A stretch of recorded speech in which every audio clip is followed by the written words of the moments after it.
Mga siraulo talaga kayo! Kayo na nga lang dalawang magkapatid. Lagi pa kayo nag-aaway. Wala ba kayong pagmamahal sa isa't isa? Lagi nyo nalang pinapasakit ang ulo ko. Ang tanda nyo na. Hindi na kayo mga bata na kailangan laging pagsabihan. Matanda na ako eh. Please give me some peace of mind. Maririnig ang malakas na tinig ng Don na si Felix. Sa araw-araw ba naman kasing ginawa ng Diyos, hindi na nawala ang stress nito sa dalawang anak niyang binata. Mula noong mga bata pa lamang kasi si Leandro at Sandro, hindi na talaga nagtutugma ang mga pananaw ng dalawa. Palaging kontra ang isa't isa. Para bang ipinanganak ang dalawa na laging magkasalungat sa lahat na lang ng bagay. Wala namang mali kung ano man yung ginawa ko sa kanya kanina. I'm relaxing myself. And then bigla siyang dumating at gumawa ng eksena in front of my friends. Pinalis ko siya. At siya pa ang may gana magalit. Pa-English ka pa. Mas ka na lang ugali mo sa akin kanina, no? Pwede mo naman ako sabihin na hindi ako pwede ron eh. Pero sinigawan mo pa ako. Hindi ko kasalanan kung marunong ako mag-English at ikaw hindi. Blame yourself for not having a good journey while you're studying. Isa pa, wala akong pakialam kung kanalang ugali ko. Ang mapahiya ka ay mas ikakasaya ko. Diba? Stop this nonsense! Kahit nasa isang bahay lumaki ang magkapatid, magkaibang magkaiba ang kinamulatan nilang buhay. Masipag at masinop sa pag-aaral si Leandro. Ito ang achiever ng pamilya at talaga namang halos lahat ng angka nila ay bilib na bilib sa kanya.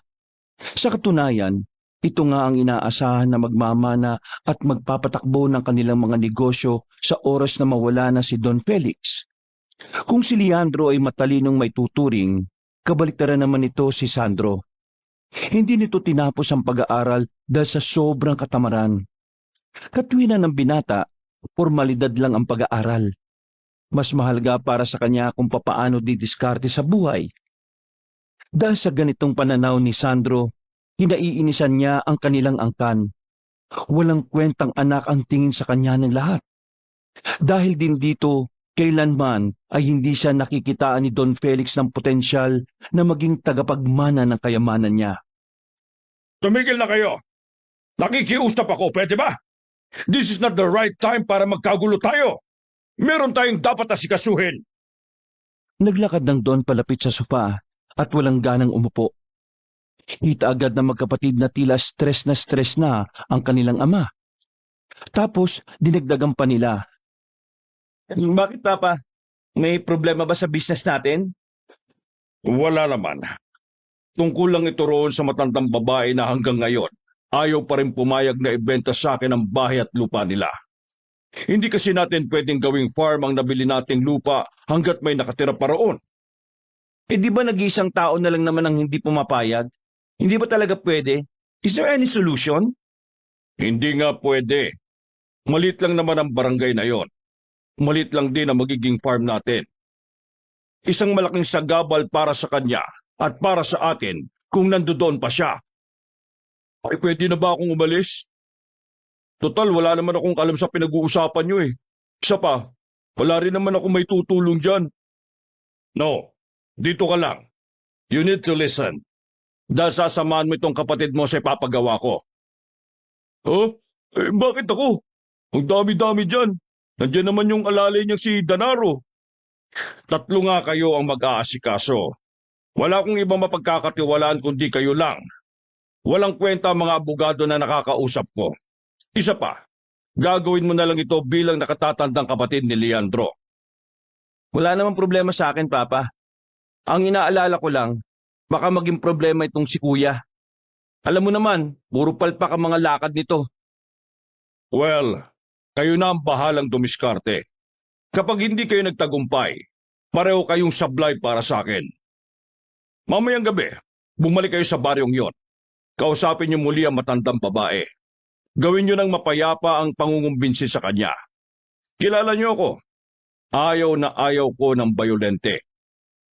Tumango-tango na lamang si Leandro, habang ang kanyang kuya naman ay tila hindi gusto ang gustong ipagawa sa kanila ng ama. Matapos ang pag-uusap na yon, ay sabay na rin silang lumabas ng sala. Kung gusto mong matuwa sa'yo si Papa, magtino ka para mapapayag na natin yung matanda. Tumingin na masama si Sandro sa kanya. Parang malapit na siya nitong suntukin. Kung wala lang ang mga bodyguard sa gilid-gilid, ay baka matagal nang bumulagta si Leandro. Sa kanilang dalawa, si Sandro ay may mabatong katawan. Batak na batak kasi ang katawan nito dahil sa lihim na pagsa-sideline bilang kargador sa bayan. Naglakad ako mag-isa. At kakausapin ko na mag-isa matanda. Hindi ko kailangan sumama sa'yo, no? You have no choice, kuya. Hindi ka kilala na matanda. Baka isipin lang niya na masamang loob ka dahil sa itsura mong yan. Kailangan mo sumama sa akin para malaman niya na ipinadala tayo ni Papa. Nilalait mo ba ako? Be matured enough, kuya. Hindi panlalait ang pagsasabi ng totoo. So fix yourself. Napapailing na lamang na pumunta sa garahe ang binatang si Leandro. Kalmado lang siya nang pumasok na siya sa sasakyan na kanina pa naghihintay sa kanya. Sa driver's seat ay naroon ang kanyang alalay na si Danaro. Mukhang nag-away na naman kayo ni Sandro ah. Kumusta? Sinong tumaob? Sa tagal na ni Danaro sa pagiging personal bodyguard ni Leandro, alam na rin ito kung ano ang timpla ng magkapatid sa isa't isa. Kung minsan pa nga, si Danaro ang taga-awat sa tuwing magsusuntukan ng dalawa. Tamang sagutan lang. Hindi ko na rin naman papatulan eh. Mas magmumukha lang ako mababaw kung sasakyan ko yung pagiging squatter niya. Hindi kaya ikaw ang harsh sa kanya kaya ganyan yung pakikitungo niya sa'yo? What? Wala. Ang sabi ko, saan ba punta natin? Pumunta tayo ron sa baryo na nabili ni Papa. Anong gagawin natin doon? Gusto ko lang munang makita yung matandang babae na ayaw pa rin pumayag na bilhin ng lupa niya. Ah, okay. Copy. Maingat na pinaandar ni Danaro ang sasakyan palabas ng mansyon.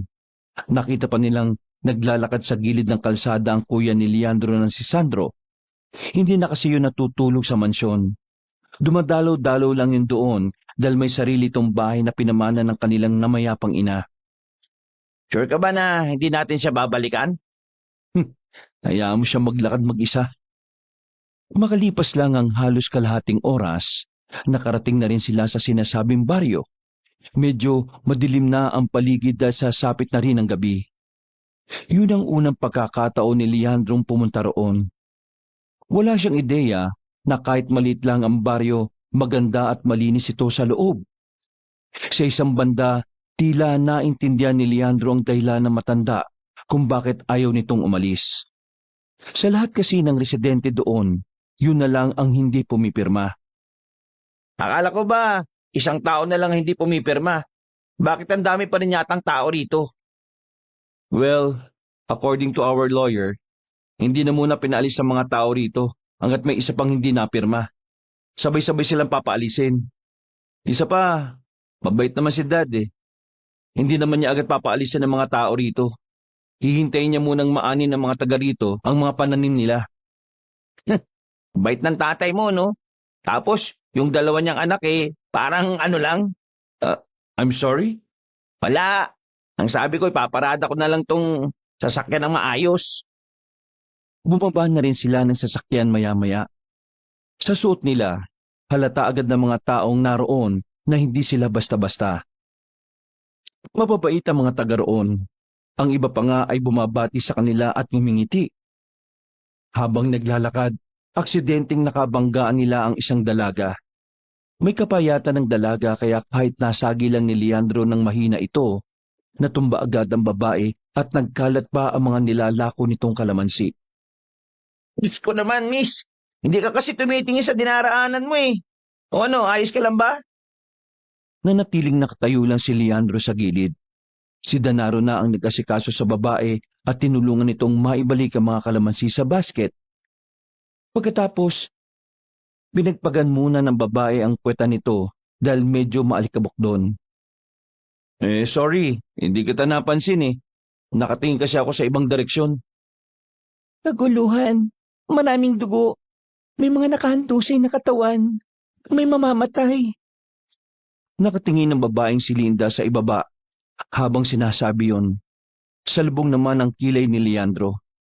Hindi niya alam kung bakit sinasabi yun ng dalaga.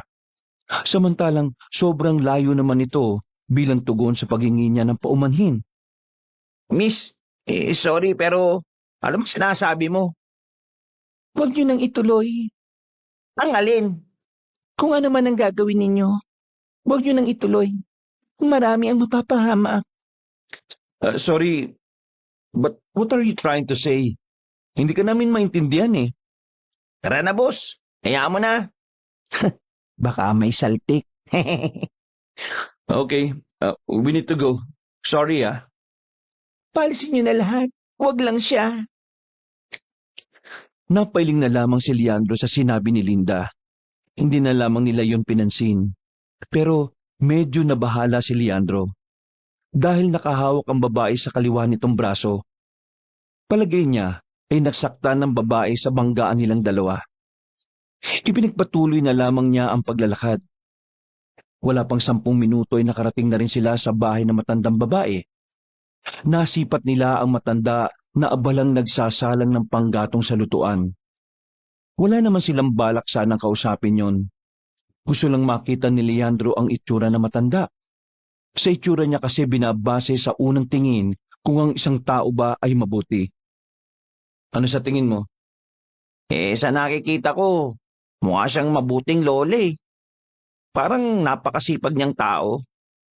Nako pre, mukhang mahirapan kang mapapayag yung matanda. Malambot pa naman yung puso mo sa matatanda. Pre? Ay, boss pala. Sorry. Halos 5 minuto lang silang nakatingin doon. Maya-maya lang din ay naisipan na lang nilang umalis. Hindi pa sila nakakalayo. Nakita nilang pumasok sa bakuran na yun ng babaeng nakabanggaan ni Leandro. Dito nila napagtanto na maaaring anak o apo ng matanda si Linda. Danaro, bukas na bukas bago kami pumunta ni Kuya rito, bumili ka ng mga prutas ha, at bagong TV, yung pinakamahal. Ha? Bakit? Anong gagawin sa TV? Bibigay natin dun sa babae bilang peace offering. Feeling ko nagalit siya sa atin eh. Kaya kung ano-ano na lang yung sinasabi niya. Ang galante mo talaga sa mga babae, boss, no? Lalo na kapag maganda.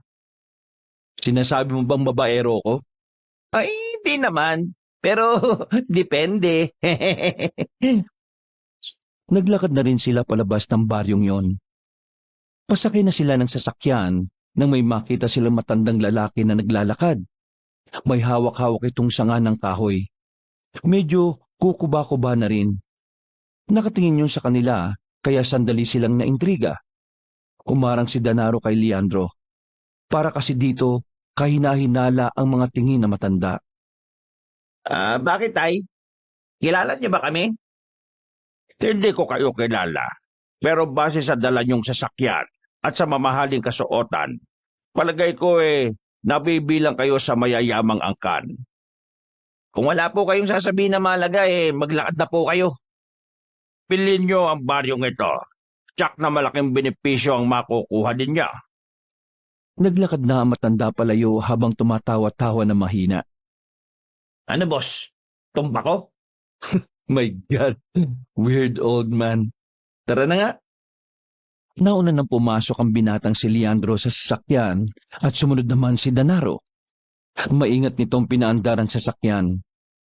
Nang makabalik na sila ng mansyon, hindi pa rin mawala-wala sa isipan ni Leandro ang magandang babae na nagtitinda ng kalamansi. Marami na siyang nakilala at nakarelasyon na babae na talaga namang magaganda. Matataas ang antas sa buhay. Mga klase na babae. Pero ang babaeng yun lang talaga ang gumulo ng isipan niya. Hindi niya maintindihan ang sarili niya kung na-love at first sight lang ba siya o nahihiwagaan siya sa sinasabi nito. Kinabukasan ng umaga, maagang bumangon ng binatang si Leandro. Maghahanda na siya sa kanilang pagpunta sa nasabing baryo. Pagkatapos siyang magbihis, pinuntahan niya si Danaro sa sasakyan. Naroon na rin ang mga prutas at TV na binili para sa babae. Iritadong tumingin si Leandro dahil inabutan niya si Danaro at Sandro na nagtatawanan. Close kayo? Para kasi ako sa lahat. Kahit sino, nakakasundo ko. Para akong bar. Open sa lahat. Uy, bawal sa below 18 yun ah. Sabay na nagtawanan ng dalawa. Walang gana namang umupo si Leandro sa backseat. Mag-isa lang siya doon dahil sa front seat nakaupo si Sandro. Pinis na lamang ni Leandro ang kaingayan ng dalawa habang nasa biyahe sila. Ilang minuto lang ang nakalipas, nakarating na rin sila sa nasabing baryo. Pagbaba pa lamang nila, nakita na nila ang mga nagtutumpukang tao sa bungad. Dahil masyado silang naintriga, agad-agad na lumapit si Danaro at Sandro. Iritado namang sumunod ang binatang si Leandro. Pagtingin nila, nakita nila ang isang lalaki na nakatakip ng dahon ng saging. Napansin din nilang may mga dugo sa katawan nito. Ang kamay ay may malalim na hiwa na nilalangaw na rin. Palagay ko, inaswang ang isang ito. Inaswang? Seryoso ka ba? Bakit? May alam ba kayo sa aswang? Yan ang napapala mo sa pag-alis mo sa mansyon eh. Puro katangahan na lang yung natututunan mo sa lansangan. Can't believe na may kuya akong katulad mo. Hoy, kung ikukumpara mo yung utak nating dalawa, mas lamang ako sa'yo. Marami ka lang alam sa negosyo, pero sa tunay na buhay, nga ka. Baka nga hindi ka marunong magsaing gamit lang ang panggatong na kahoy eh. Bakit ako magsasaing gamit ng panggatong? We have stove, an automatic stove, or rice cooker. Di ba? Asa ka sa automatic. Sanay ka napapadali lagi buhay mo eh. Kaya tingnan mo itsura mo. Mukha kang batang iyakin na kapag nasagi sa muka iiyak agad at magsasampa ng kaso. Hindi na lamang nagsalita pa si Leandro. Ayaw na niya kasing bumaba pa sa level ng pag-uugali ng kanyang kuya. Pinagpatuloy na lamang nila ang paglalakad. Narating nila ang bahay na matanda na sa kanilang pagkakaalam, Dangdang ang pangalan. Wala silang sinayang na pagkakataon. Kinuusap agad nila yon pagkapwesto nila sa tapat. Nagtataka ang mata na matanda habang nakatingin sa kanila at sa kanilang mga dala. Magandang araw sa inyo. Anong may tutulong ko sa inyo? Sumenya si Leandro kay Danaro. Agad namang nakuha nito ang naisabihin ng binata. Magandang araw po sa inyo, Nay. Maaari po ba kayong makausap tungkol sa lupa? Pinadala ba kayo rito ni Don Felix? Opo, pinadala kami rito. Gusto lang po sana namin makipag-usap na maayos. Huwag po kayo mag-alala, hindi po namin kayo po pwersahin. Magkaroon po sana tayo ng mapayapang usapan. Tumango-tango ang matanda. Pinagbuksan sila nito ng gate nangyari sa kawayan. Pinapasok sila sa loob at saka pinaupo sa mahabang katre. Doon ay nakita nila ang magandang babae na si Linda sa kabilang katre. Tahimik lang itong nagtatahi at tila hindi man lang sila nito nakikita. Siya ang apo ko, si Linda. Inilapag ni Danaro ang mga prutas at ang TV na flat screen na hindi naman kalakihan. Hindi yun ang pinakamahal na TV. Dinekot lang talaga nito ang sobrang pera. Nasaan ba mga yan? Galing po kami rito kahapon. Aksidente kong nakabanggaan si Linda. Natapon sa lapag yung mga daladala niya mga kalamansi eh. Kaya bilang pagbawi at paghingi na rin ng paumanhin, bumili po ako ng pang peace offering. Itong TV para kay Linda? Opo, para po sa kanya yan. Iho, bulag ang apo ko. Hindi rin niya yan mapapanooran. Biglang natameme si Leandro. Nagkakatinginan pa silang dalawa ni Danaro. Hindi nila alam kung ano ang sasabihin. Parang gusto na lamang magpakain sa lupa ng dalawa sa sobrang hiya. Mabuti na lang ay marunong kumambyo si Sandro. Ayos lang naman po kung hindi siya nakakakita. Maririnig pa rin naman niya yung palabas eh. Sa panahon ngayon, mahalagang magkaroon ng TV. Maraming nangyayari sa lipunan na dapat ay nalalaman din ng katulad ng apo ninyo. Tumango-tango ang matanda at tila napasang-ayon na lang din ito kay Sandro. Samantala, nakaramdam naman ng kaunting inggit si Leandro. Hindi niya naisip ang bagay na sinabi ng kanyang kuya. Maya-maya pa, sinimulan na rin nila ang pakikipag-usap na matanda. Kagaya ng sinasabi nito sa mga nauna ng nakipagnegosasyon, hindi pa rin ito pumapayag na umalis sa bahay o lupain na yon. Alam niyo mga iho, pwede ko naman ibenta ang bahay at lupang ito. Pero ang pakiusap ko lang, sana'y huwag niyo akong paalisin dito. Hindi ako maaaring umalis sa lugar na ito eh. Bakit po ba? Ano po bang meron at bakit ayaw niyo po itong alisan? Kaguluhan. Sabay-sabay silang napatingin sa dalagang si Linda. Tumayo na ito at nakakapit sa dingding habang naglalakad palapit sa kanila. Si Lola Dangdang lang ang nakakapigil sa maaaring pagsiklap ng kaguluhan. Kapag nawala siya rito, maraming mapapahamak. Sandali lang. Ano bang meron? Para sa kaalaman nyo, ang aking apo ay may kakayahang makakita ng mga pangyayari na mangyayari pa lamang. Nung mga sandaling yun, dito na naisip ni Leandro na baka totoo nga ang sinasabi ng dalaga sa kanila. Bigla niyang naisip ang bangkay ng lalaki na nakita nila sa bungad. At sa hindi maipaliwanag na dahilan, tila nakaramdam ng kaba si Leandro. Nakakita siya ng hinaharap? Sandali. Miss, totoo ba yung sinasabi mo sa amin kagabi?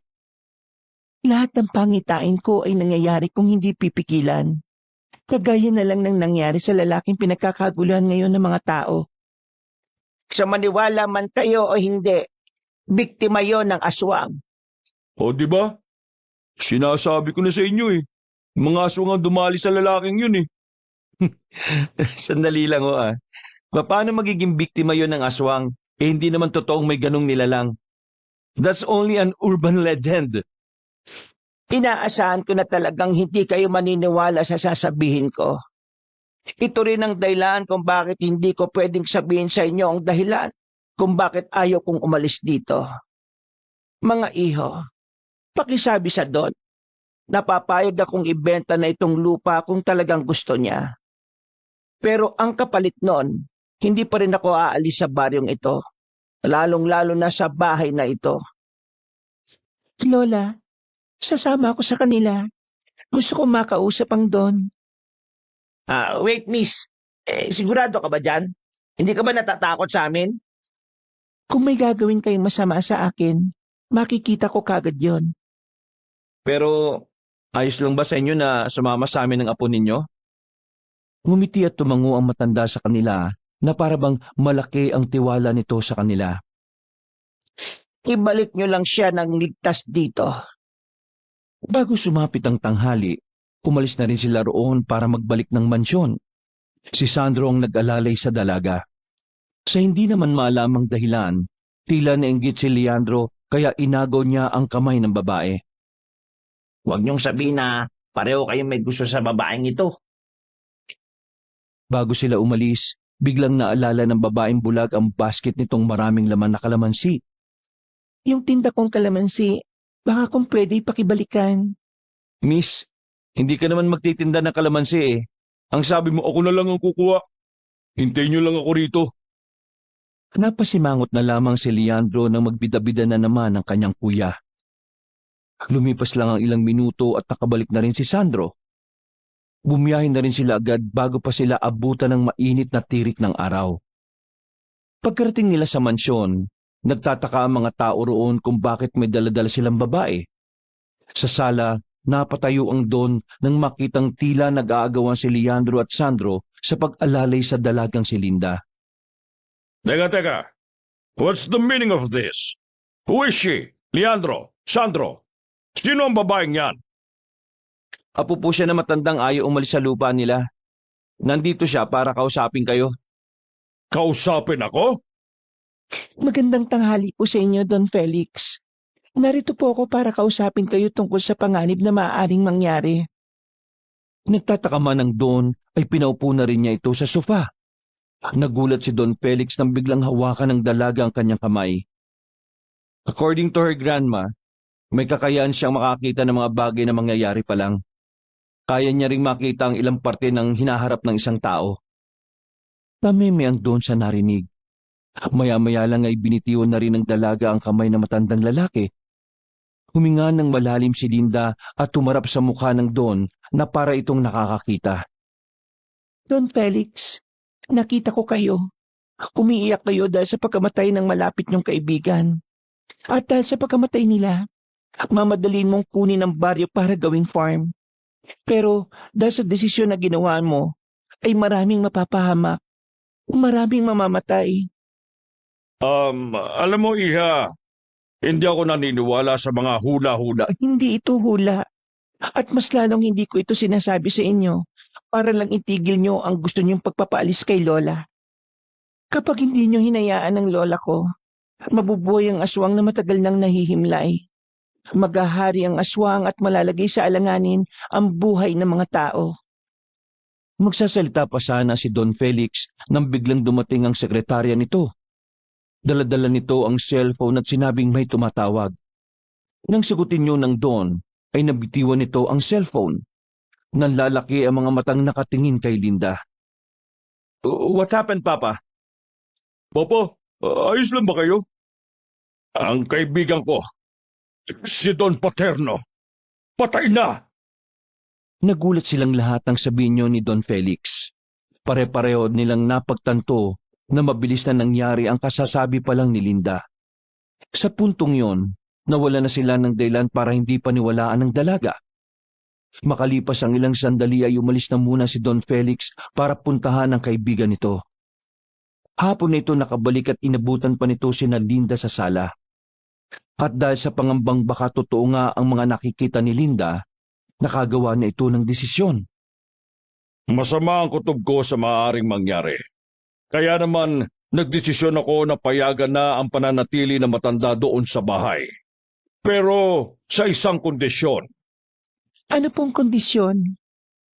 Para sa kondisyon na gusto mangyari ng Don, pinuntahan nila ang matandang si Dangdang sa bahay nito. Nabigla pa ang matandang babae nang biglang dumating si Don Felix doon. Pero kalaunan ay kumalma na rin si Dangdang nang ipaliwanag ni Linda ang kanilang mga napag-usapan. Gusto niyong malaman kung bakit ayaw kong umalis dito? Tanong na matandang babae nang sabihin na ng Don ang kanyang kondisyon. Sa totoo lang, hindi naman lingid sa akin ang mga nilalang na aswang. Matagal nang sinasabi sa akin yan ng kaibigan kong si Paterno. Kaya ngayon, gusto ko lang malaman kung may kinalaman ba talaga ang lihim mo sa mga aswang. Bilang kanyang kaibigan, gusto kong malaman kung may tutulong ba ito para mabigyan ng hustisya ang kamatayan ng kaibigan ko. Sandaling hindi nagsalita si Aling Dangdang. Tila nagdadalawang isip itong sabihin ang tunay na dahilan kung bakit hindi niya magawang iwan ang bahay na yon. Ginagawa na namin ang part namin para mapabuti ang negosasyon na ito. Kaya sana gawin niyo rin ang sa inyo. Isipin niyo na lang po na oras na malaman na rin namin ang tunay niyong dahilan. May mga makakatulong na rin sa inyo para protektahan yan. Ipangako niyo sa akin na kahit na anong mangyari ay wala kayong pagsasabihan nito. Tumayo ang matandang babae. Tumenyas lang ito na sumunod sa kanya. Dinala sila nito sa isa pang maliit na silid na halos iisang papag lang ang kakasya roon. Nasa ilalim ng papagdaya ng sagot sa mga tanong na nasa isipan ninyo. Tinulungan nila si Aling Dangdang na iangat ang papag. Tinanggal din nila ang nakatakip na mga kumot sa sahig. At doon nakita nila ang tila hukay. Sa hukay na yon ay merong isang malaking garapon. Sa loob naman ng garapon ay merong isang bagay na nangingitim na halos kasing laki lang ng manggang kalabaw. Ano po ang bagay na yan? Yan ang puso ng isang malakas na aswang. Kapag umalis ako sa bahay na ito, wala nang magre-ritual dyan. Yung ritual po ba yan na ginagawa niyo para hindi makalapit dyan yung mga aswang na magtatangkang kunin yan? Tama ka, iho. Pero isa rin sa dahilan para hindi na muli yang tumibok. Nagsasagawa ka ng isang ritual? Anong klaseng tao ka ba? Isa akong mangkukulam. Sa sinabing yun na matandang babae ay bumakas ang kaba sa mukha nilang apat. Tila natakot sila na baka anumang oras ay kulamin sila ni Aling Dangdang. Huwag kayo mag-alala. Hindi mangkukulam si Lola ng tao. Tanging mga aswang lang ang kaya niyang kulamin. Ang pagiging mangkukulam niya rin ang dahilan kung bakit walang aswang ang nagtatangkang makalapit dito. Ito ang dahilan kung bakit ayaw mong iwan itong bahay na ito? Matagal ko na itong binabantayan. Dalaga pa lang ako ay ginagawa ko na ito. Ang sabi ng mga magulang ko noon, sa oras na makuha yan ng mga aswang at kinain nila, kakaibang kalakasan ang tataglayin ng katawan nila. Mawalang galang na po ano? Pero bakit hindi na lang po natin sunugin yung puso na yan para wala na silang gustong kunin sa inyo? Hindi nasusunog ang puso ng aswang. Hindi rin yan pwedeng pukpukin. Para lamang yang goma.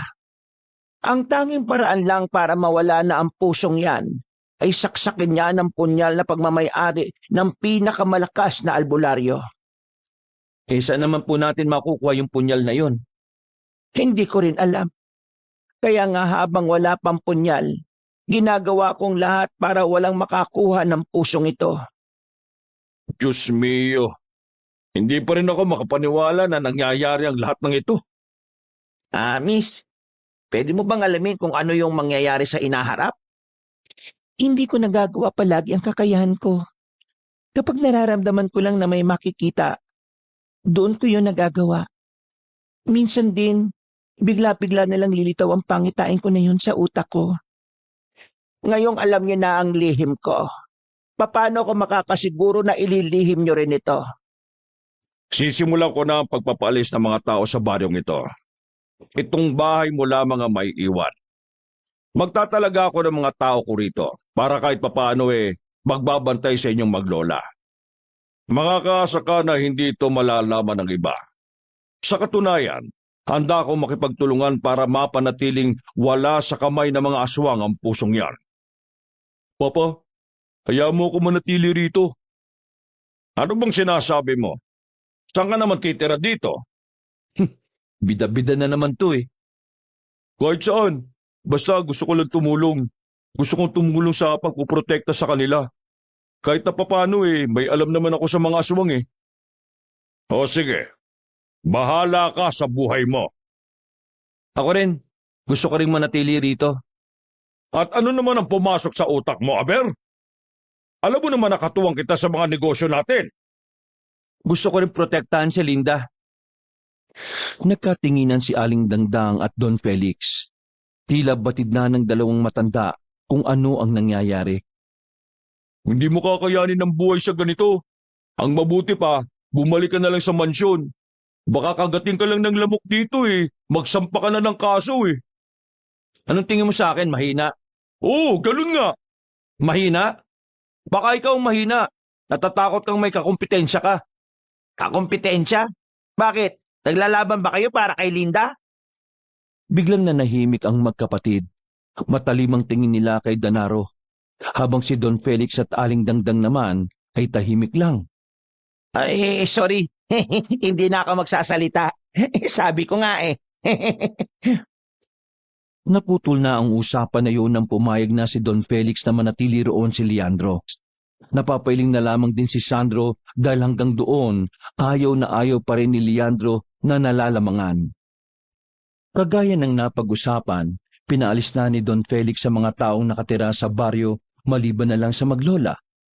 Hindi naman na naggalit ang mga residente dahil inilipat sila sa mas ligtas at mas maayos na lugar. Malayo sa maaaring panganib na idudulot ng aswang. Samantala, unang gabi ng pananatili ni Leandro at Sandro sa bahay nila Linda, parehong hindi makatulog ang magkapatid. Nasa sahig lang kasi sila noon. Walang kahit na anong electric fan o aircon.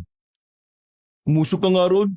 Ang luwag-luwag dun Tapos susuluin mo tong kumot? Bakit ka pa kasi nagbida-bida rito Ako na lang sana ang nagpaiwan dito, total. Ako naman ang sanay sa buhay na mahirap. Tsaka sa ating dalawa, ako naman ang kaya magprotekta sa kanila. Inis na bumangon si Leandro. Isinuko na nito ang kumot na ilang oras na nitong ipinaglalaban. Ang daldal mo. Bad trip. Oh, saan ka pupunta? Wala kang pakialam dun. Padabog na lumabas si Leandro at wala na itong pakialam kung makagawa ito ng ingay. Pinuntahan niya sa bakuran ng sasakyan nilang nakaparada sa gilid. Kinutok-katok niya ang bintana at agad naman itong nagbukas. Oh, bakit ka ba nanggigising? Sarap-sarap ng tulog ko rito eh. Oo nga, ang sarap-sarap na ng tulog mo kasi naka-aircon ka rito. Inis na pumasok ng sasakyan ng binatang si Leandro. Nakahinga na siya ng maayos dahil sa wakas, makakaranas na rin siya ng aircon. Akala ko ba gagawin mong lahat para kay Linda? Oo, gagawin ko lahat para sa kanya. Pero hindi kasama yung gabing ito. Dahil bukas na bukas din, pakakabitan ko ng aircon yung bahay nila. Gusto mo pa talaga si Linda? O baka ayaw mo lang na nakikitang mas nauungusan ka ng kapatid mo? Hindi ka agad nakapagsalita ang binatang si Leandro. Batid niya kasing pareho naman yun ng dahilan kaya siya nagkakaganon. Sinubukan na lamang nilang dalawa na matulog noong mga sandaling yon. Ang kaso nga lang, dakong 3:00 ng madaling araw, nagising silang dalawa dahil sa malakas na kalabog na kanilang naramdaman. Tila may sumampa sa itaas ng sasakyan. Ha? Ano yun? Kita mo pareho tayong natutulog eh. Malamang hindi ko rin alam. Napapadala sa pagsagot mo sa akin ng pabalang ah. You want me to fire you? Ay, sorry. Akala ko kasi tropa time tayo eh. Teka sandali. Titingnan ko sa labas. Kukusot-kusot pa ng mata ang lalaking si Danaro. Lumabas siya ng sasakyan at tiningnan ng itaas ng sasakyan. Wala naman siyang nakita. Pero pagtingin niya sa harapan ng sasakyan, nakakita siya ng mahabang gasgas. Parang matulis na bagay na bumaon. Boss, halika tingnan mo to oh. Napilitang lumabas si Leandro. Sa lubong ang kilay niyang tiningnan ng gasgas. Oh, sino naman ang gagawa niyan? Kanina di ba naramdaman natin na umuga yung sasakyan? Kontakin mo nga yung mga tao natin. Nasaan ba yung mga yun? Walang bantay sa tapat eh. Habang nagdadayal ang binatang si Danaro, ay may napansin si Leandro sa parte ng bakuran na madilim. Hindi niya alam kung tama ba ang kanyang nakita, pero may naaninag siyang imahe ng tao sa likuran ng halaman. Lumapit doon ang binata. Nang 2 metro na lang ang distansya niya, nakita niyang merong taong naroon. Pero mabilis itong umalis. Danaro, sabihan mo yung mga tao natin na may umaaligid na rito. Sakto naman na sinagot na rin ng mga tao nila ang tawag ni Danaro, kaya agad-agad namang tumungo ang mga tao nila sa bakuran. Saan ba kayo nagpupunta? At bakit wala nakabantay rito? Ha? Stupid! Inis na inis si Leandro. Pero pinilit na lamang nitong kumalma dahil nakita nilang gising na sila Linda at Aling Dangdang. Suyurin niyo ang buong area. Danaro, sumama ka sa akin. Hahanapin natin yung nakita ko. Boss, aswang ba yun? Ewan ko. Siguro. Basta, kailangan natin masiguro na walang umaaligid dito. Mabilis na kumalat ang mga tao nila. Si Leandro at Danaro naman ay naghanda na rin. Kinuha nila ang baril sa likuran ng sasakyan. Mga iho, nandito ang mga aswang. Ang mabuti pa, pumasok na lang kayong dalawa rito sa bahay. Total, hindi naman sila makakalapit dito. Sabi ni Aling Dangdang habang nakadungaw sa bintana. Hindi o. Tutulong kami para mapuksa ang mga aswang na yan. Bumalik na po kayo sa tulog. Kami na pong bahala. Hindi na sila nagawang pigilan pa na matanda. Dali-dali na rin silang umalis dala ang mataas na kalibre ng baril. Sa puntong yun, tuwang-tuwa na si Danaro. Dahil sa wakas, magagamit na niya ulit ang kanyang fighting skills. Nararamdaman mo ba yon? Oo, boss. Parang nandito lang siya sa paligid. Ihanda mo bakal mo, boss. Marahan nilang hinanap ang naririnig nilang kaluskos. Magkakasunod na buntong hininga pa ang pinakawala ng dalawa. Maya-maya lang natukoy na nila kung saan talaga nanggaling ang tunog. Nagmamadali silang pumunta sa likuran ng puno. Pagtapat nila ng ilaw noon, agad nila yung tinutukan. Pero nagulat sila nang madiskubre na ang lalaking naroon pala ay si Sandro, ang kanyang kuya. Sir Sandro? Ano bang ginagawa mo rito? At ano kaya sa tingin mo ang ginagawa ko rito? Dala-dala itong itak na to. Hindi naman kita nakitang lumabas kanina. Akala ko natutulog ka dun eh.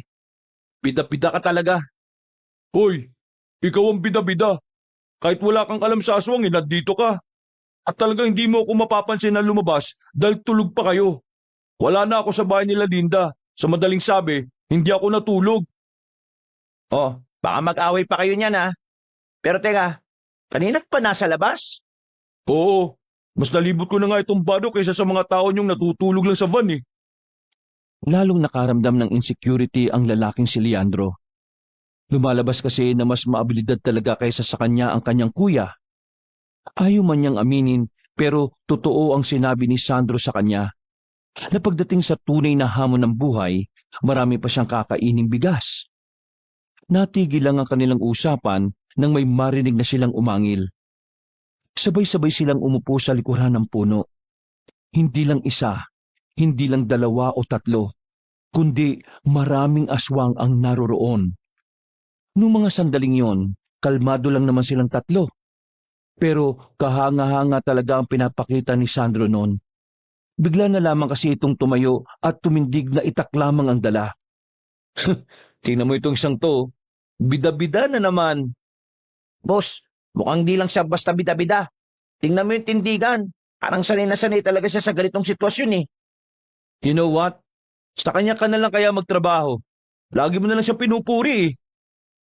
Maya-maya lang, naramdaman na nilang tila may mga aswang nang nakapalibot sa kanilang kinalalagyan. Pero ganun pa man, hindi man lang dinapuan ng kaduwagan si Sandro. Sa halip, hinamon pa nito ang mga aswang. Kung talaga matapang kayo, bakit hindi kayo lumabas? Nagyayabang pa, iitak lang naman ang hawak, ha?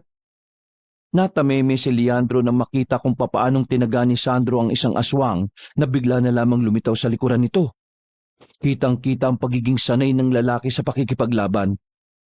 Ulang niya, ano bang ginawa nito ni kuya sa buhay niya? Hindi na naitago ni Leandro ang kanyang pagkahanga sa kuya niya. Baka gusto niyo akong tulungan. Ano? Napilitang lumabas ang dalawa. Pinagbababaril nila ang mga nakatungtong sa mga puno. Pero dahil mabibilis sa mga yon, ay hindi sila agad nakatama. Idagdag pa na madilim din sa kinalalagyan nila at tanging maliit na flashlight lang ang nagsisilbi nilang liwanag. Kailangan nating umalis sa parting ito. Pumunta tayo sa open area. Mas lamang sila sa ganitong maraming puno na matataguan eh. Nauna nang tumakbo si Sandro. Sumunod naman sila Leandro. Habang tinatahak nila ang daan para maghanap ng open na area, mapapansin niya na parang may sugat sa likuran ng kanyang kuya nang tamaan yung nagliwanag ng flashlight. Pero ang ipinagtataka niya, parang hindi yun iniinda ng binata. Dito, ewan ko lang kung di pa natin tamaan ng mga lokong yun. Magkakatalikuran na sila noong mga sandaling yun. Sinundan sila ng aswang doon. At sa pagkakataong ito, kitang-kita na ni Leandro kung ano ang tunay na anyo ng isang aswang. Maging siya, kinilabutan din ng makita yon. Nasaan na ba yung mga tao natin? Mga inutil talaga yung mga yun, oh. Bakit kailangan pa ng mga tauhan? Hindi mo ba kayang sabayan ng mga aswang na yan? Takot lang ako mamatay dahil may halaga pa buhay ko. Eh ikaw, kaya ka matapang kasi wala ka namang... Walang kwento sa pamilya? Okay, sabi mo eh. Nagkibit balikat na lamang si Sandro. Hindi na siya nito pinatulan. Bagay na ipinagtaka ni Leandro ng mga sandaling yun. Hindi umatake ang mga aswang sa kanila. Nakapalibot lang ang mga ito at paikot-ikot sa kanila. Kaya naman, hindi na rin nagsayang ng panahon si Leandro. Gusto niyang ipakita sa kanyang kuya na kaya niya rin makapatay ng aswang. Nilatrat niya ng bala ang mga aswang, pero mabilis lang na nagpulasa ng mga yon. Wala siyang tinamaan ni isa. Pero nang magpaputok na rin si Danaro, meron ng dalawang aswang ang bigla na lang bumulagta. Sa puntong yon, tila ikinagalit ng mga aswang ang nangyari sa kasamahan nila. Sabay-sabay na silang umatake. Habang nagpapaputok ng baril ang dalawa, mano-mano lamang na tinapatan ni Sandro ang mga aswang gamit lamang ang kanyang itak. Nanlaki ang mga mata ni Leandro nang makitang may dalawang aswang ang papalapit sa likuran ng kanyang kuya Sandro. Kaya hindi na niya napigilan ang kanyang sarili. Sa likuran mo! Mabilis na humarap si Sandro at agad na tinaga ang dalawang aswang. Bakit? Concern ka na sa akin, oh. Kinabahan na ba ang baby brother ko? Kadiri ka, baby brother na pinagsasabi mo.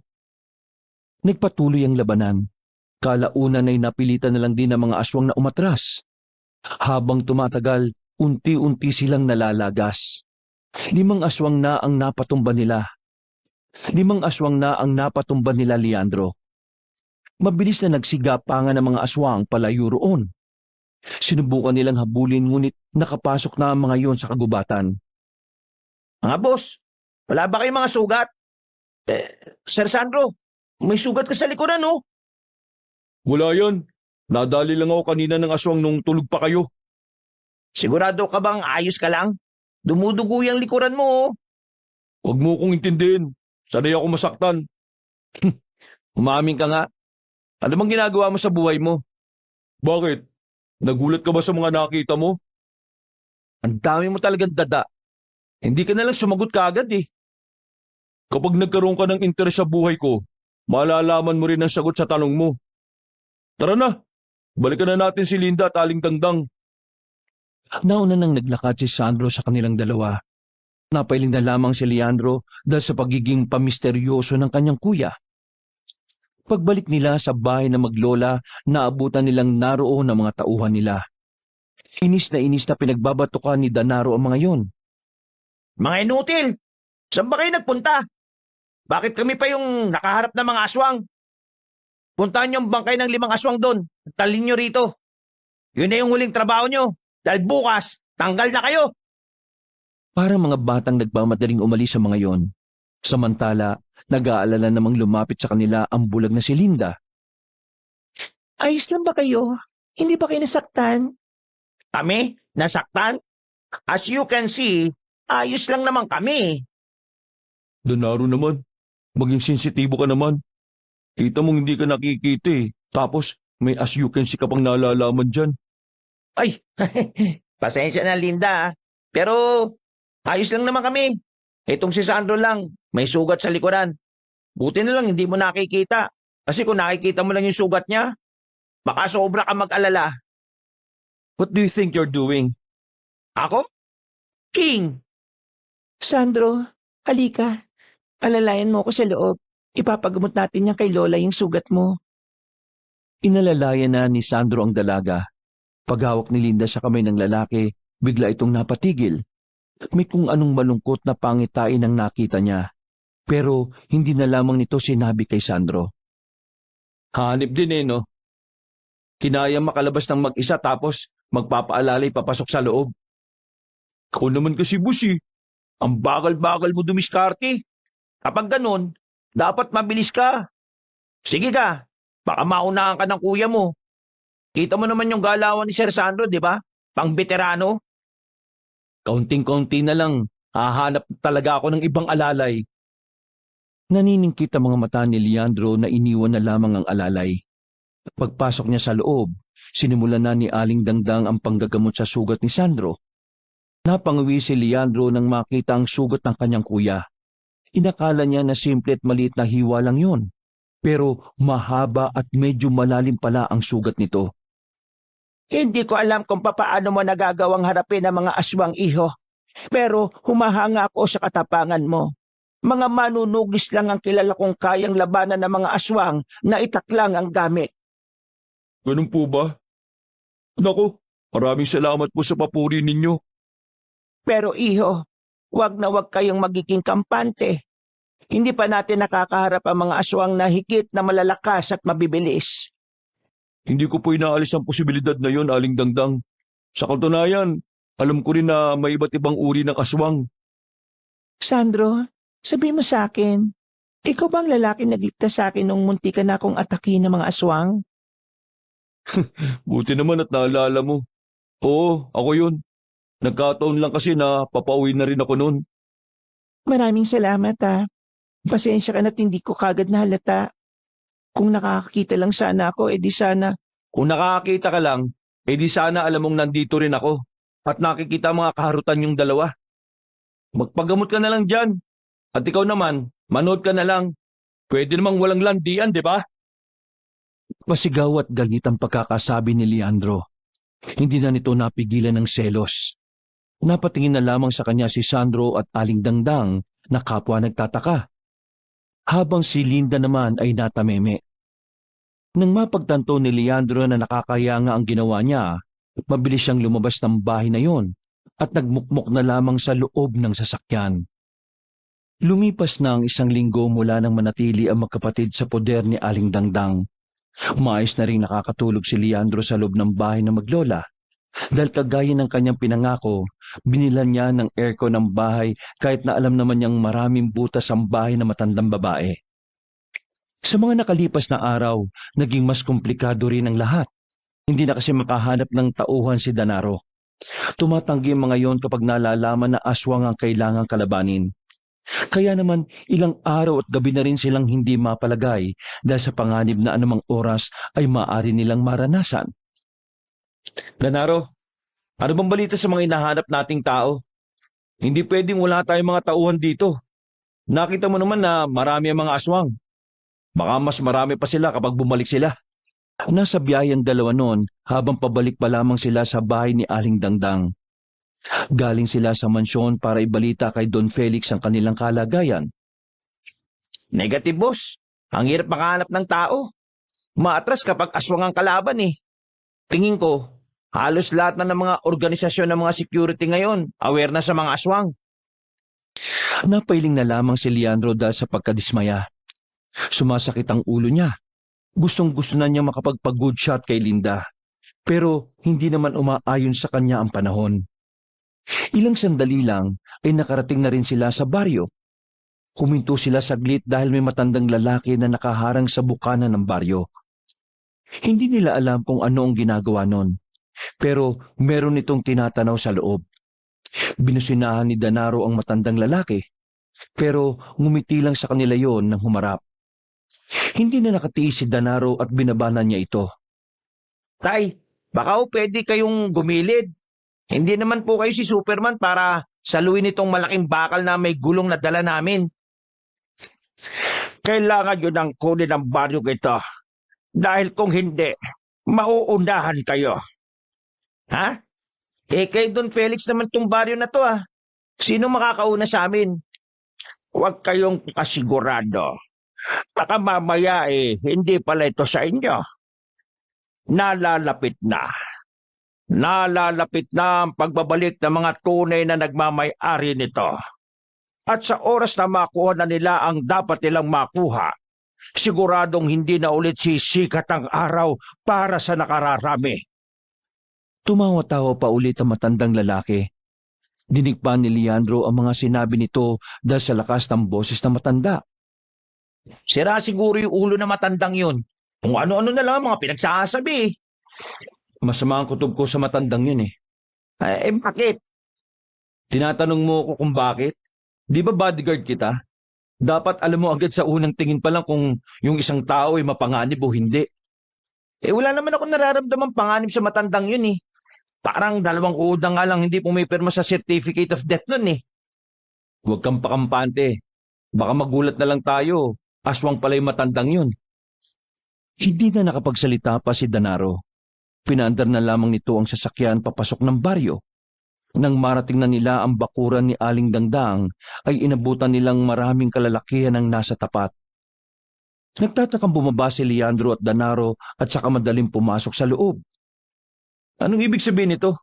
Sino yung mga lalaking yan? Kinumpronta agad ni Leandro ang kanyang kuya Sandro. Na noong mga sandaling yon, nakikipag-usap kay Linda at Aling Dangdang habang nasa tapat ng lutuan. Sila ba? Ako nagdala sa kanila rito. Nalaman ko kasi na nahihirapan pala kayong humanap ng tao. Kaya yan, yung mga kasamahan ko na lang ang dinala ko rito. Mas magagaling pa.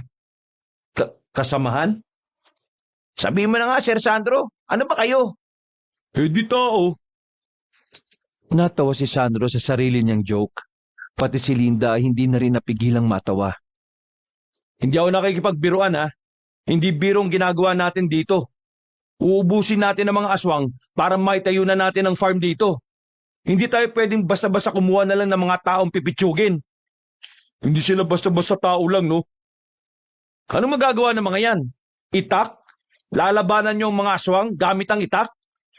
Ikaw nga nakabaril pero walang nagawa eh. Kaya ano namang problema sa itak? Huwag mo akong subukan, kuya. Hindi na nakatiis si Linda. Pumagitna na ito sa magkapatid. Pero sa hindi inaasahang pangyayari, iba ang nahawakan ng dalaga. Nanlalaki ang mga mata ni Leandro at Sandro nang makita ang kamay ng dalaga sa kanilang harapan. Dali-dali silang dumistansya. Kailangan ko pa palang humarang para lang tumigil kayong dalawa. Paano hindi titigil eh? Hinawakan mo ba naman yung mga ano nila eh? Ano? Tama na ang bangayan yung magkapatid, Leandro. Ang kuya mo ay isang manunugis. Alam niya kung ano ang ginagawa niya. Ang mga taong dinala niya rito ay di hamak na mas eksperyensado sa pakikipaglaban sa mga aswang. Kaya wala kang dapat ipag-alala. Magpasalamat na lamang tayo kahit napapaano. May makakasama na tayo para protektahan ang puso na tinatago natin. Manunugis? Ikaw manunugis? Nung mamatay si Mama, sinabi niya sa akin na pumunta ako sa angkan niya. Dito ko nalaman na ang mother side natin lumalaban sa mga aswang noon pa. Doon ako nagkaroon ng interes na maging manunugis. Kaya pala mas pinili mong umalis kaysa tulungan si Papa sa negosyo niya. Dahil alam ko na ikaw ang mas karapat-dapat dun.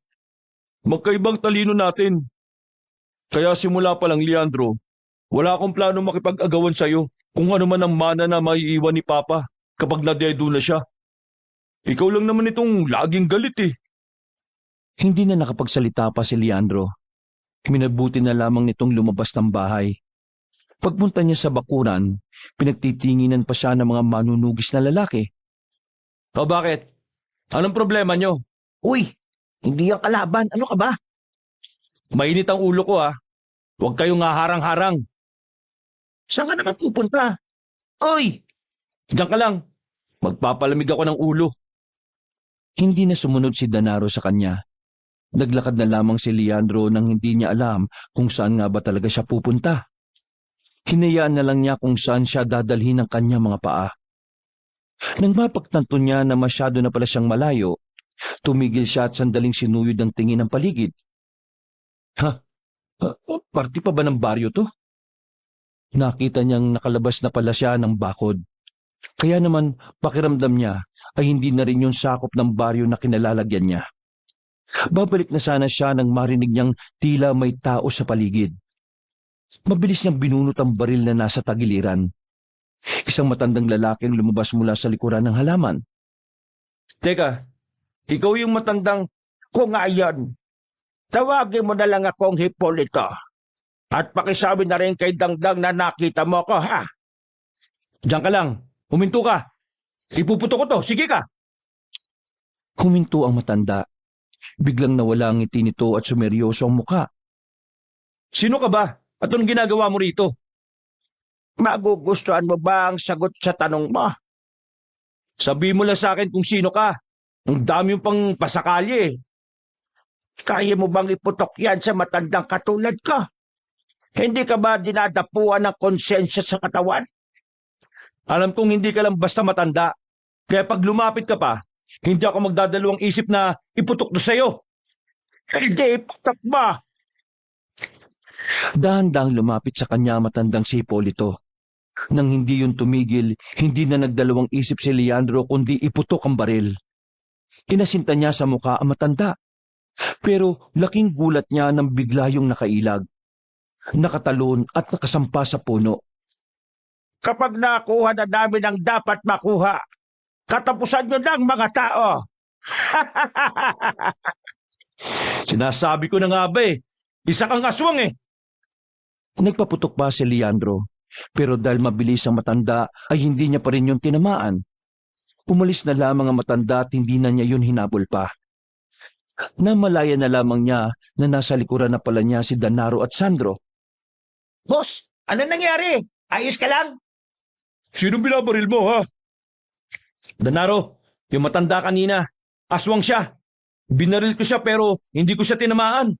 Ang bilis niyang lumundag sa punong yan Tapos, umalis na rin kaagad. Kailangan itong malaman ni Aling Dangdang. Tumakbo na paalis si Leandro para ipalam sa matanda ang nangyari. Nang sabihin niya ito kay Aling Dangdang, ay kagad itong napatayo sa kinauupuan. Nanlalaki ang mga mata. Hindi ito makapaniwala sa sinabi ni Leandro. Bakit, Aling Dangdang? Sino ba yung Hipolito na yon? Siya ang pinuno ng mga aswang. Akala ko'y namatay na siya sa kulam na ginawa ko noon sa kanya nung nakaraang taon. Hindi ko inaasahan na balik siya. Malakas na aswang si Hipolito. Maraming albularyo ang napatay niya noon. Matanda lang naman yun ah. Kayang-kaya naman na siguro natin yun. Kapag ang isang aswang ay malakas, walang edad-edad. Magkaiba ang lakas ng isang tao matanda sa isang aswang na matanda. Kaya hindi nyo dapat malitin yun. Kung ganon, di abisuan mo na ang mga kasamahan mo na suyuri na ang buong baryo. Yun talaga ang gagawin ko. Danaro, dito ka lang ha. Sasamahan natin sila Linda. Tuluyan ang sumapit ang kinagabihan. Ilang oras nang nakakalat ang mga manunugi sa buong baryo pero wala pa silang namamataan na aswang.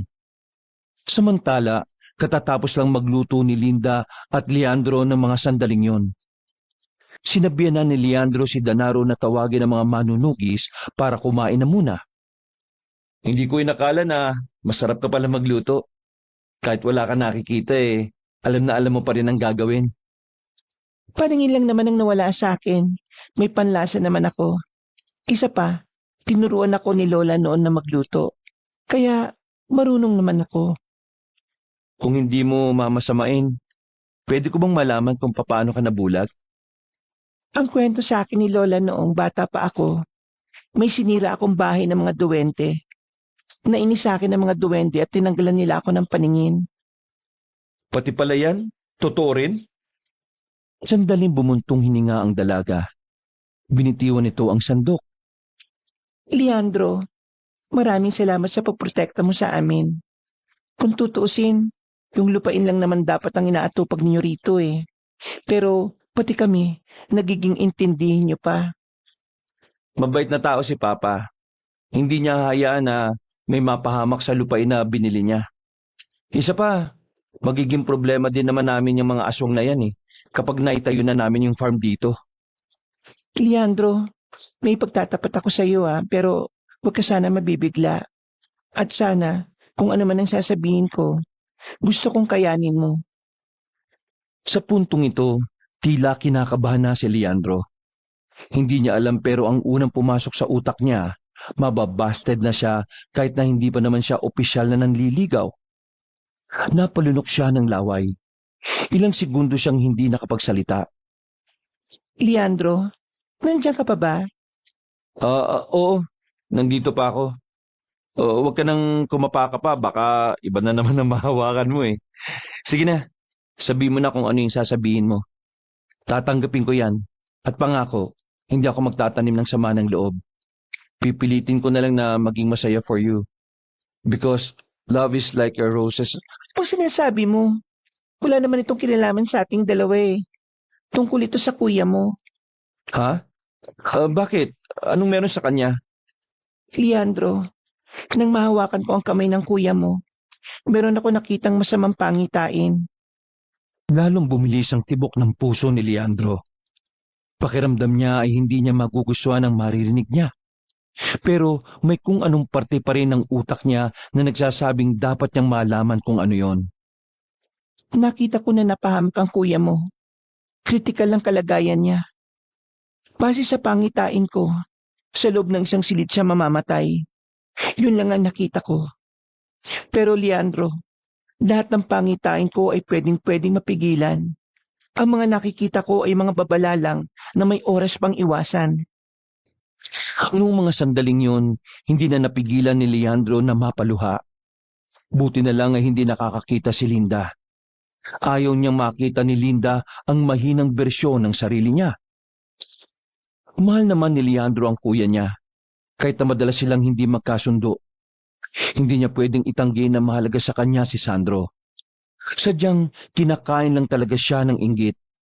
Dahil kahit nasa kanya na naman ang papuri ng pamilya nila, nasa kanya ang katalinuhan at naiinggit pa rin siya dahil tila mas may kalayaan ng kanyang kuya para maging masaya. Leandro, sige, iiyak mo lang yan. Hindi kita huhusgahan. Ha? Anong umiiyak? Bakit ako iiyak? Hindi naman kami close nun Wait lang tatawagin ko na silang lahat. para makakain na rin tayo ng sabay-sabay. Iniwan na ni Leandro ang dalaga sa tapat ng lutuan.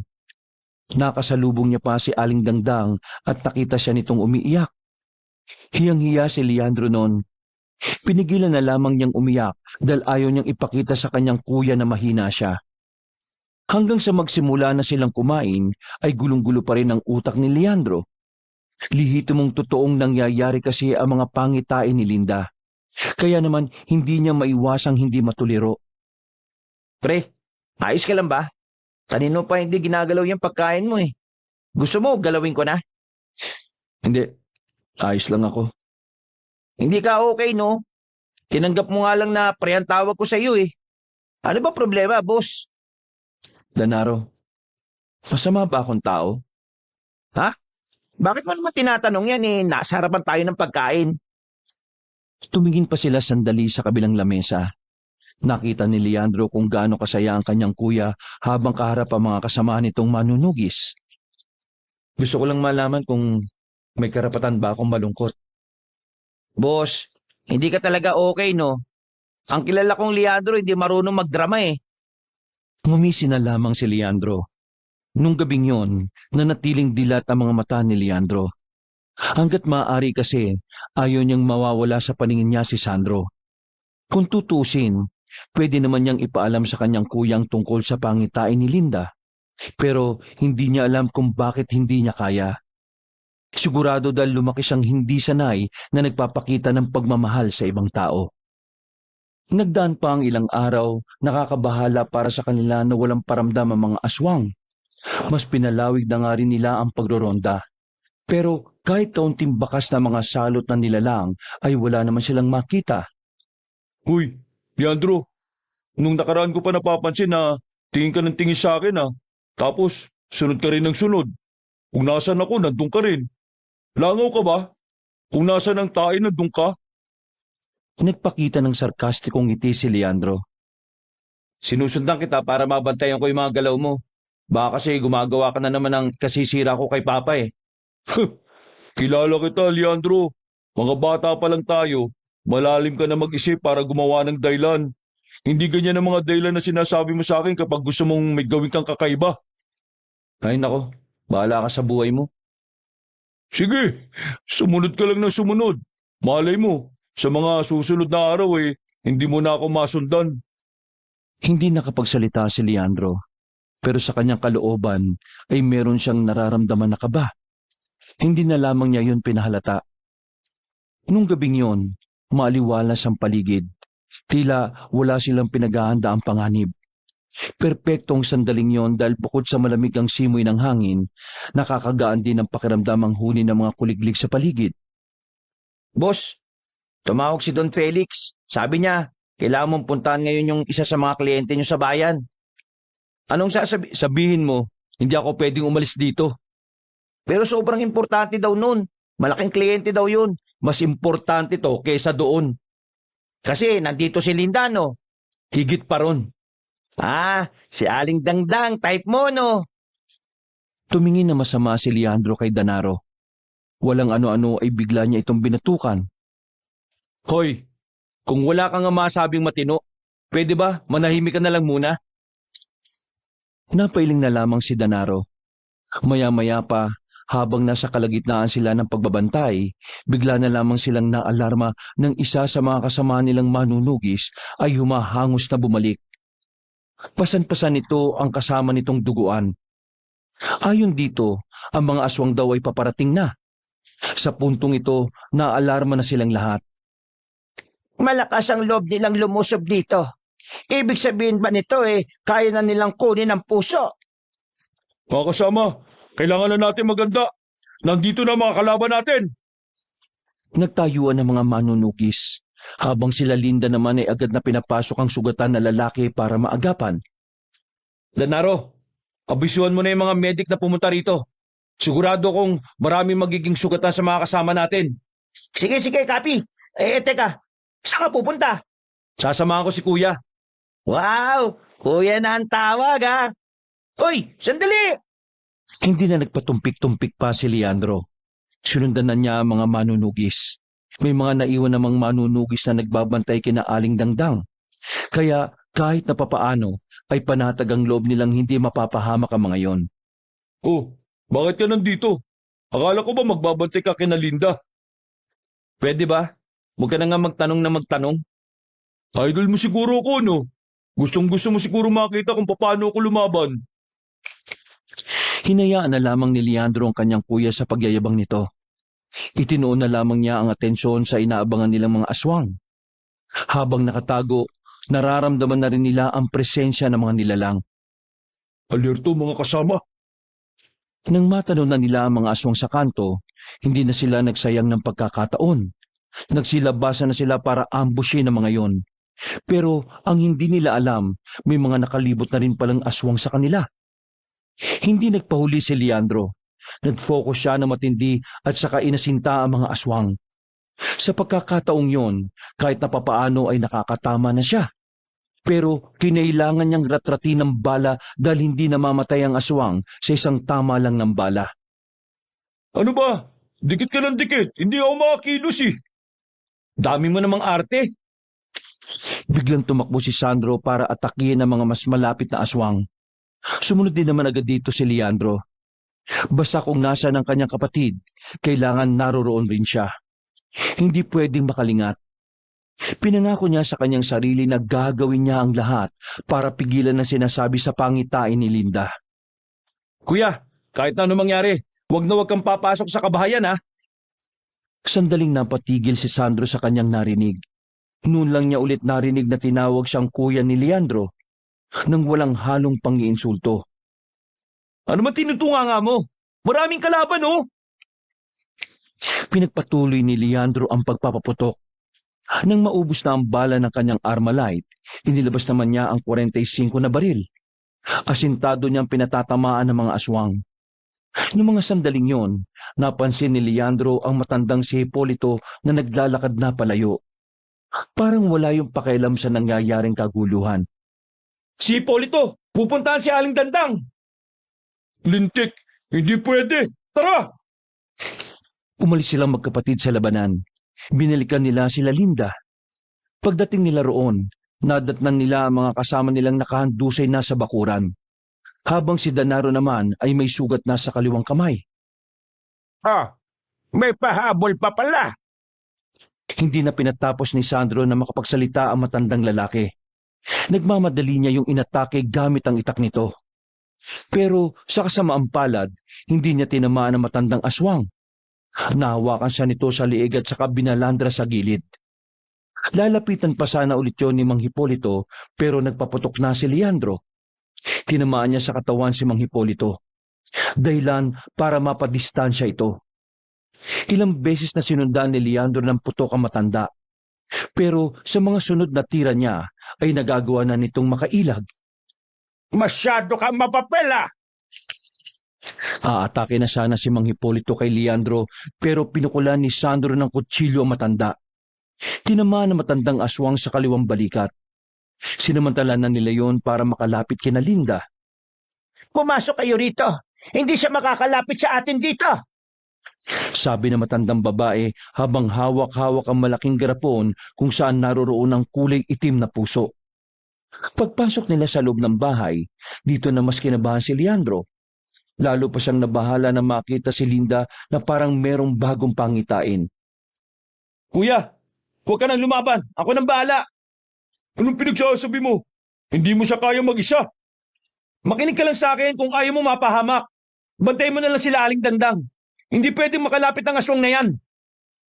Lalabas na sana ng pinto ang binata pero laking gulat nila na makapasok na sa bahay na yun si Mang Hipolito. Dagdag, matagal kong pinag-aralan kung paano kontrahin ang ritual mo. Ngayon, gusto kong ipaalam sa iyo na wala nang saysayang proteksyon na ginawa mo. Kaya makukuha ko na ang pusong yan. Kung gusto mo mabuhay kayong lahat, ibigay mo na sa akin yan. Manahimik ka! Hindi kayo magtatagumpay sa gusto niyong gawin. Kinutok ulit ni Leandro ang hawak-hawak na baril. Pero pagkalabit niya ng gatilyo ay wala na pala itong bala. Marasyang inawakan ng matandang aswang sa kamay. Hinila siya papalapit at saka dinakma sa muka. Ang matandang tila uugod-ugod ay parang lumakas na ang katawan. Binalibag nito si Leandro sa gilid. How dare you hurt us? Damn it! Si Denaro naman ang nagpaputok sa matanda. Pero sa kasamaang palad ay nakailag lang ng walang kahirap-hirap si Mang Hipolito. Hinagis lang din ito si Denaro palabas ng bahay. Sige na, ibigay mo na sa akin yan, Dangdang, para wala naman tayong pinagsamahan yan eh. Hindi ko ito ibibigay sa iyo. Mag-aasik kayo na kadiliman kapag napas sa kamay nyo na ito. Masyado naman yatang masama ang iniisip mo sa amin. Pero may punto ka naman. Kasi matagal na naming hinahangad na muling maghari ang mga aswang. Hindi lang sa probinsyang ito, maging sa buong bansa na rin. At mangyayari lang yon kung ibibigay mo sa akin ang bagay na yan. Kahit ibigay ko sa iyo ito, hindi mo rin ito mahawakan. Akala mo ba porke nakapasok ka na rito, walang ritual na nakabalot sa pusong ito? Biglang humarang si Sandro para putulin ang usapan. Muli nitong inilahad ang hawak-hawak na itak. Kakailanganin mo muna akong patayin bago mo makuha ang gusto mo. Matayin! Sigurado ka ba sa sinasabi mong bagito ka? O di sige, madali naman akong kausap eh. Kung yan ang kahilingan mo, edi ibibigay ko! Kuya, umiwas ka sa kanya pakiusap. Huwag mo na lang siyang labanan. Ano bang pinagsasabi mo? Naibang ka na ba? Hindi na naituloy ni Sandro ang kanyang sasabihin nang biglang lumusob na ang matandang aswang. Mabuti na lamang ay alerto ang binata kaya nagawa niyang ilagan yon. Samantala, kahit na masakit ang buong katawan, ay pinilit pa rin ni Leandro na makatayo. Kinuha niya ang isang itak na nakasabit sa gilid ng dingding. Leandro, ano bang ginagawa mo? Kinakalaban ko ang tadhana. Ha? Buwang ka ba? Magkapatid pala kayong dalawa. Mas lalo akong kinanaka. Mas masayang makakita ng taong umiiyak dahil nawalan ng minamahal. Walang ano-ano, muling lumusob sa kanila si Mang Hipolito. Sa puntong yon ay sinabayan na rin ni Sandro ang galaw ng aswang.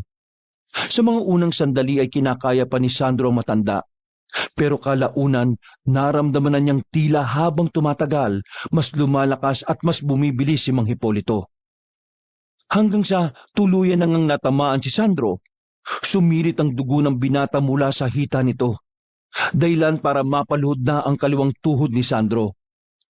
Buong pagsisikap na lumapit si Leandro nang makakuha na ito ng sapat na lakas. Siya naman ang humaharang para harapin si Mang Hipolito. Leandro, bakit mo ba ito ginagawa? Umalis ka na nga dyan. Hindi mo siya. Huwag mo akong pakialaman. Kung kaya ko siya o hindi, gagawin ko ito dahil gusto kong pigilan ang tadhana mo. Leandro? Tingnan mo nga naman. Para ako nanonood ng pelikula. Ang ganda sa mata. Tinulak ni Leandro si Sandro palapit kina Aling Dangdang. Sila ang protektahan mo. Kaya mo akong labanan ng matandang to nang mas madaldal pa sa puwet ng manok. Tumatawa-tawa pa si Mang Hipolito ng mga sandaling yon. Tila minamalit lang nito si Leandro. Aminado naman ang binata na kung ikukumpara sa kanyang kuya, wala siyang binatbat sa matandang yon. Sa labas tayo. Kung talagang kaya mo akong patayin, lalabanan mo ako sa labas.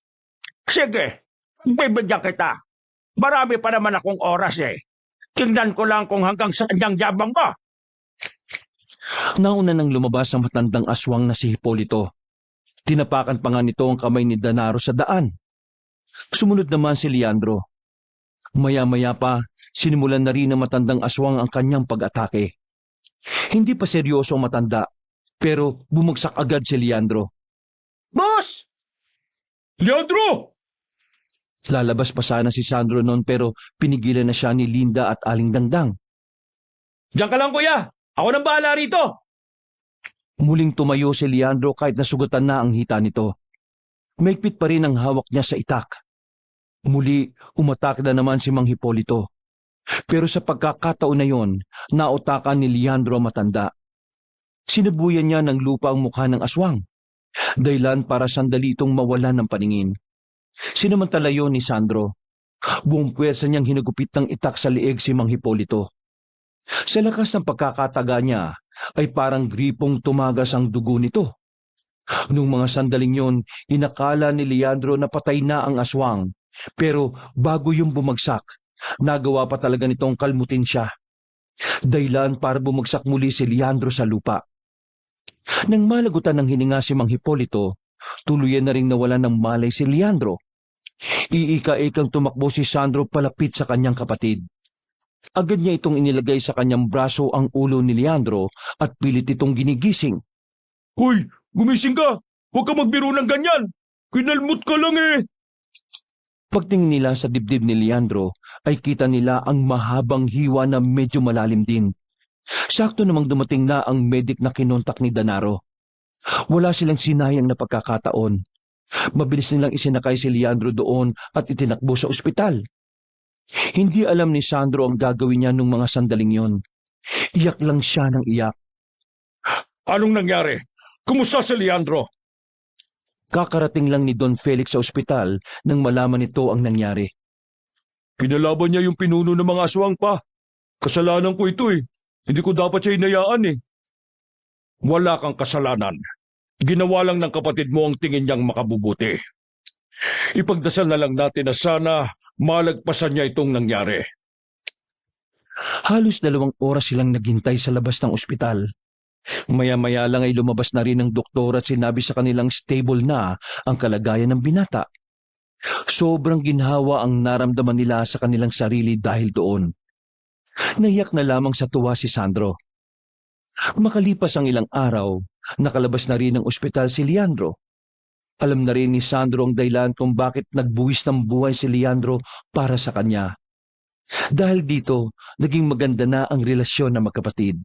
Nagsimula ang magandang samahan dahil sa lahat ng kanilang pinagdaanan.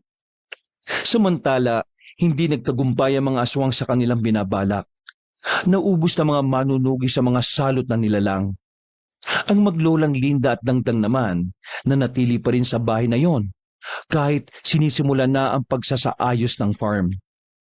Kinuha sila bilang tagapamahala. Sa mga nakalipas ding araw, nalaman ni Leandro na wala naman talagang gusto si Sandro kay Linda. Nakababatang kapatid lang ang turing ni Sandro kay Linda. Boss, kanina ka pa tulala dyan ah. Anong problema? Naabutan siya ni Danaro at Sandro sa kanilang garden. Mag-isang oras na kasi siyang tulala roon sa kakaisip kung papaano susuyuin si Linda. Nag-away ba kayo ni Linda? Oo, kuya eh. Galit siya sa akin. Alam mo, ang mga babae, pabilis talaga magbago ang mood niyan. Sensitibo rin sila sa kahit na anong sinasabi natin mga lalaki. Bakit nga ba siya nagalit? Ano bang ginawa mo? May nasabi lang naman akong hindi niya nagustuhan. Tinanong ko kasi siya eh.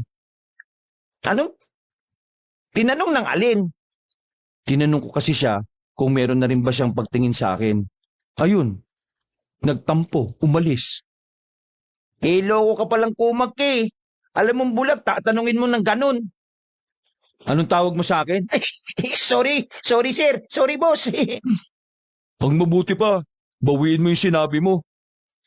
Nagtawanan na lamang sila ng mga sandaling yon. At pagsapit ng gabi, lumarga na rin sila dala ang gitara at bulaklak. Haharanahin nila ang dalaga bilang parte ng panunuyo ni Leandro. Masaya si Leandro kahit na nahihirapan siyang manligaw kay Linda. Hindi kasi basta-bastang babae si Linda para sa kanya. Pero dahil sa suporta na natatanggap niya mula sa mga taong mahal niya sa buhay, pakiramdam ni Leandro ay walang mahirap para sa kanya. Wakas. Mga siraulo talaga kayo!